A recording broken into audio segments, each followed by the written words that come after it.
From the vast depths of the oceans to the smallest organisms filling every corner of the waters, Genesis 1 reveals something truly extraordinary. When God created marine life, He didn't do it in small amounts. Rather, He overflowed the seas with abundant life. Today, we are going to explore what the Bible truly means when it says, "Let the waters teem with living creatures." We'll ask some key questions about this moment in creation. Why did God choose such overwhelming abundance for the seas? And why did the oceans get this incredible life-giving command before any other part of the physical world? Ultimately, this story reveals so much about God's purpose, His character, and His relationship with everything He made. So, let's dive deep into the biblical, theological, and spiritual meaning behind the creation of marine life. Genesis chapter 1, verse 20, provides the specific command for this powerful moment. It states, "And God said, Let the waters bring forth abundantly the moving creature that hath life." This specific wording is not random or incidental in the creation narrative. This is actually the very first time in the entire creation account where the concept of abundance is a direct, commanded reality. God does not issue a simple instruction like, "Create a few fish for me." Instead, He commands the very waters to produce life in a truly overflowing measure. In that instant, the oceans are established as the first ecosystem designed for massive multiplication. Through this act, God establishes an undeniable truth about Himself. His entire creative nature is fundamentally one of abundance, not limitation. There is a deep intentional purpose behind the sequence of creation that we must consider. First came light, followed by the atmosphere, and then the solid land with vegetation growing upon it. Only after these foundational elements were in place did God command the seas to bring forth life. So, why not just create land animals first?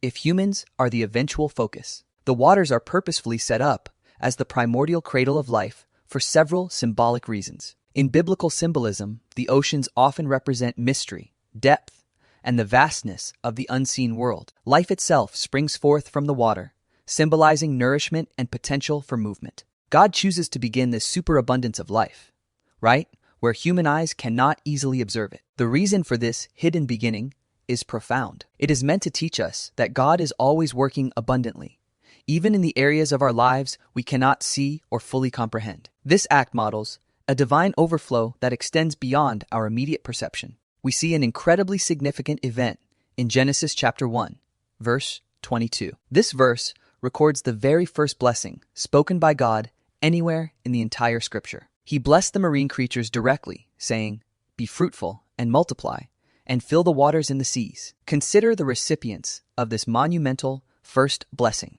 The very first beings in all of creation to receive God's official blessing were the fish and all the sea creatures. What an incredible statement this makes about life itself. True, vibrant life always begins with a blessing from its source. Furthermore, the theme of multiplication is first established right here in the ocean environment. From the very beginning, God's foundational intention for creation was increase, growth, and fullness.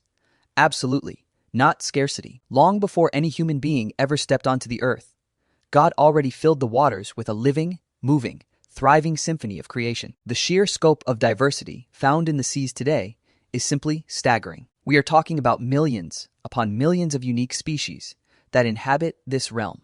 These range from complex, interconnected ecosystems to the smallest microscopic organisms that are vital for our very air. The ocean holds giants, like the massive whales, alongside the most mysterious creatures hidden in the deepest trenches. This incredible variety is not the result of random chance or accident in the creative process. This is intentional design made visible in the natural world. Through this creative explosion in the water, God reveals several core aspects of His own nature. We see His infinite creativity on full display in every fin and scale. We see His precision in how every creature fits perfectly into its niche. And we see an endless, almost inexhaustible imagination behind the forms we observe. The ancient writers of the Psalms understood this truth intuitively, as seen in Psalm 104. That psalm describes the sea as vast and spacious, with creatures beyond number, living things both large and small. The abundance and variety in the sea perfectly mirror the limitless wisdom of our Creator. The life within the ocean is not just beautiful to look at, it is absolutely functional. The tiny phytoplankton floating near the surface produce roughly half of all the oxygen we breathe on this planet. Furthermore, The massive ocean currents they help sustain are critical for regulating the global climate system. The intricate food web maintains a necessary ecological balance across the entire globe. Even the waste from sea life plays a role, effectively fertilizing the lands far beyond the coastlines.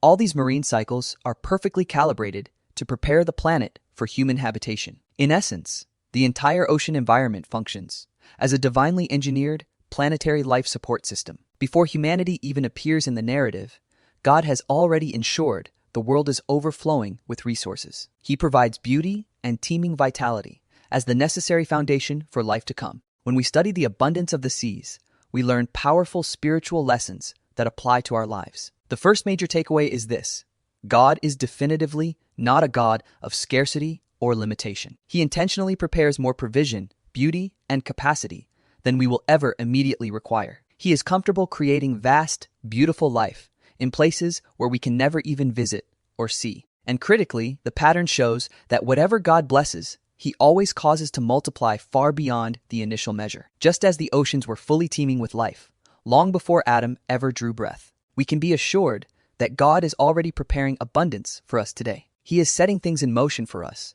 long before we even step into the fullness of His plans for our lives.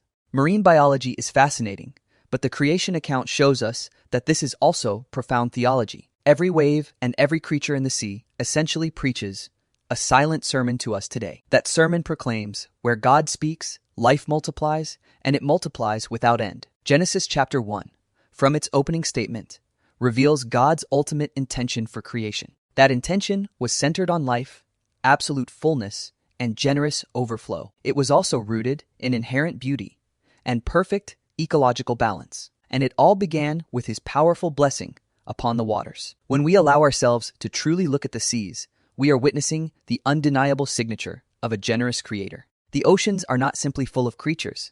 They are overflowing because the very heart of God overflows. This is the majestic truth hidden in the